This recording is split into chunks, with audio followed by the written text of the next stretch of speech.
কথায় আছে নেই কাজ তো খই ভাজ। আমি খই ভাজি না, তবে সময় পেলে এরকম ছোট ছোট কিছু কাজ করে রাখি যাতে আমার পরের কাজগুলো সুবিধা হয়।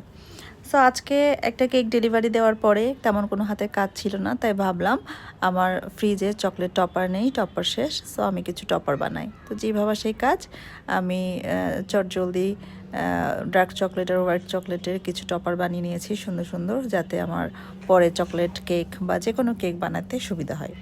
তো আমি এখানে ডার্ক চকলেটটার লাল কালারটাও ইউজ করছিলাম, রেড মেলের অয়েল বেস কালারটা। তো সেটা দিয়ে একটা হার্ট শেপের আমি টপার বানিয়ে নিয়েছিলাম, এবং এখানে হচ্ছে ব্ল্যাক ফরেস্ট দিয়েও আমি হার্ট শেপের টপার বানিয়েছি। আমি টপার বানিয়েছি দুইভাবে। আপনি হচ্ছে প্যালেট নাইফ দিয়ে হচ্ছে প্লেন করে নিয়ে আসেও টপার বানাইতে পারেন, কিন্তু ওই টপারটা একটু ভেঙে যাওয়ার সম্ভাবনা থাকে এবং তোলার সময় ভেঙে যায় এবং পাতলা হয়, সেই কারণেই মূলত ভাঙে। আর আমি সবসময় প্রেফার করি যে পাইপিং ব্যাগ দিয়ে মোল্ডগুলোর ভিতরে চকলেট টপার বানানোর। কারণ হচ্ছে আপনি যখন পাইপিং ব্যাগ দিয়ে বানাবেন তখন লাইন আপটা সুন্দর থাকে প্রথমত, দ্বিতীয়ত চকলেটটা একদম একটু হেভিভাবে পড়ে।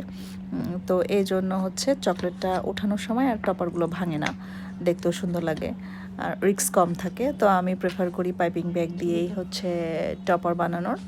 আপনারা কি দিয়ে বানান বা কিভাবে বানান আমাকে কমেন্ট করে জানাবেন।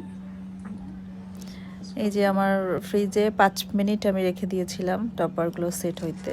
5 মিনিট পরে আমি নিয়ে এসে একটা বক্সের মধ্যে কিছু হোয়াইট চকলেট টপার, তার উপরে আমি একটা টিস্যু দিয়ে নিয়েছিলাম। এরপরে আমি হচ্ছে ডার্ক চকলেটের টপারগুলো রেখেছি, কারণ অনেক সময় কারেন্ট না থাকলে বা কোনো কারণে যদি টপারগুলো একটু ভিজে যায় বা একটু গলে যায়, তখন হোয়াইট চকলেটের সাথে ডার্ক চকলেট মিক্স আপ হয়ে যাবে, আমার কালারটা নষ্ট হয়ে যাবে। এই জন্য আমি আলাদা করে বক্সে রেখে দিয়েছি।